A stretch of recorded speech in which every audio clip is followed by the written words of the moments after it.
Well, it's about damn time now, ain't it?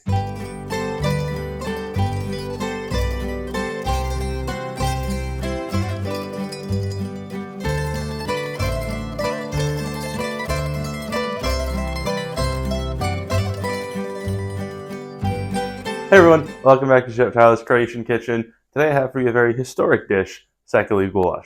The name Sekeli Gulas comes from the Hungarian dish, also called Sekeli Gulas, named after the Sekeli people who live now in modern-day Romania. These people lived on the border of the Austro-Hungarian Empire and were tasked naturally with keeping it safe from the Ottomans. Very similar thing occurred in Croatia, which was then known as the military frontier, and also why Croatia has such a strange shape today. Although it has Hungarian origins, this dish was first written down in a 17th century cookbook by Count Nikola VII Zrinski, who also was a general in the Habsburg army tasked with defending Croatia against the Ottomans.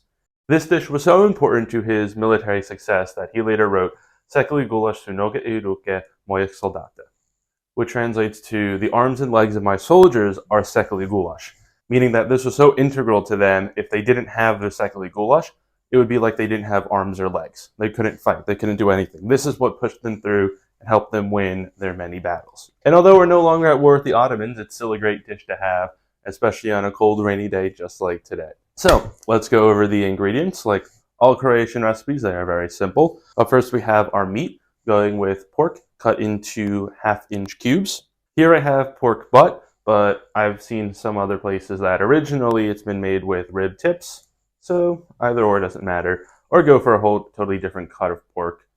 As long as it tastes good stewed, that's what matters. You have 1 onion chopped, 3 to 4 cloves of garlic minced. Some recipes have the garlic, some recipes don't. I like garlic, so I'm putting it in, but if you don't want to, it's totally fine, but you should put it in.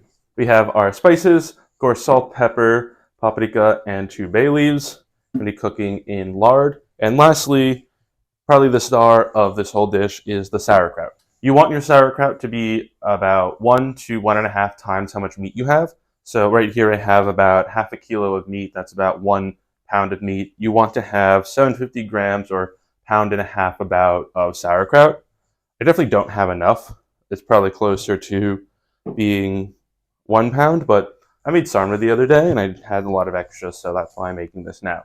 Don't worry, the sarma episode is coming soon. So before we head on over to the stove, we're going to want to dry off our pork, because if we have wet pork and wet meat when we're trying to sear everything, it's not going to actually sear. All you will end up doing is just steaming the pork, and you don't want to steam the pork, you want it to sear.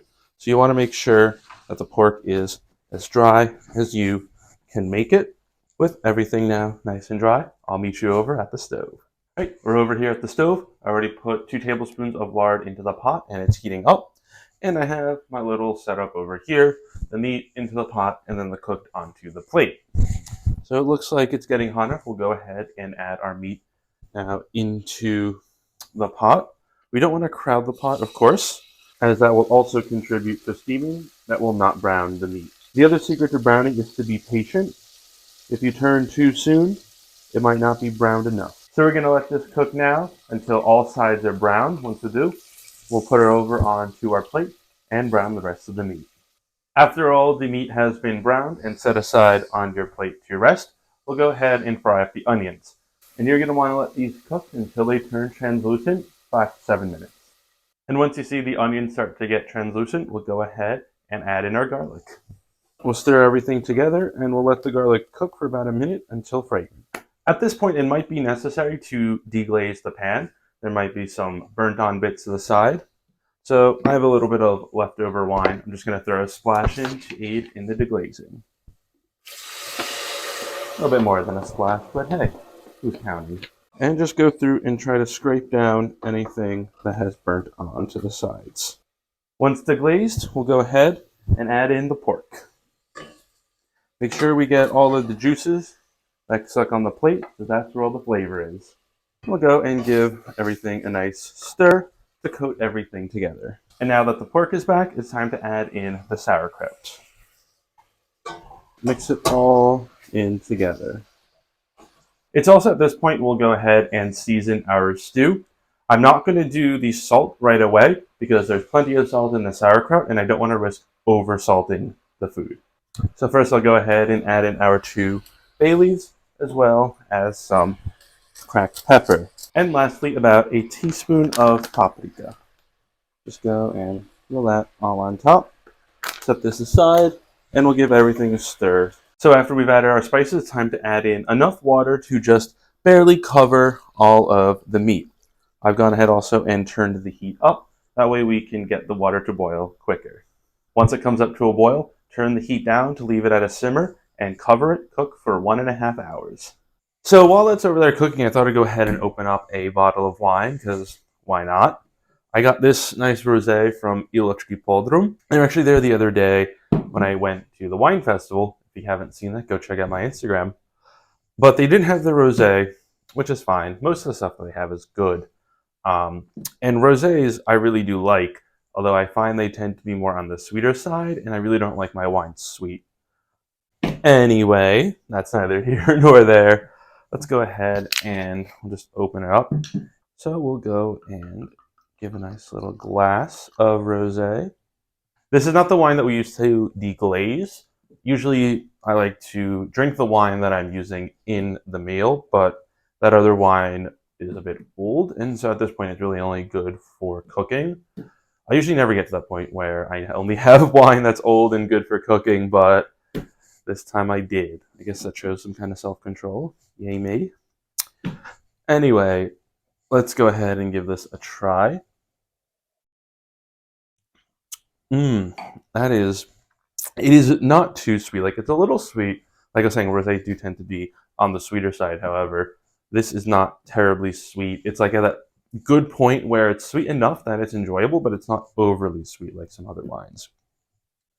I sure as hell am going to enjoy this while I wait for that to cook. Also, I'm going to go ahead and start making the side. I'm going to serve this with mashed potatoes. You can go check out the potato video to see how to make the Croatian version of mashed potatoes.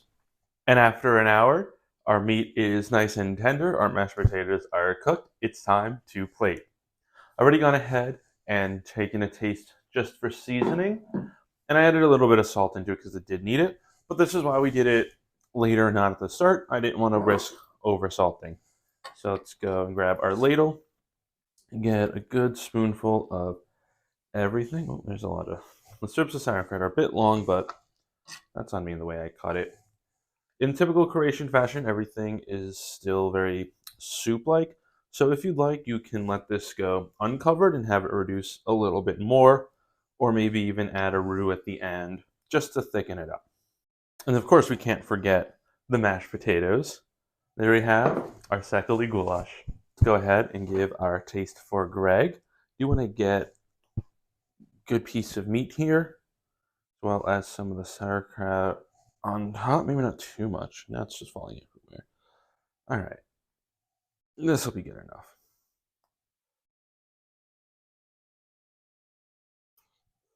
I can see why Nikola Zrinski loved this so much. There's so much flavor in such few ingredients, and this harks back to what I was saying before. The simplicity of Croatian meals is what makes it so special. This has onion, this has garlic, this has sauerkraut, and this has pork.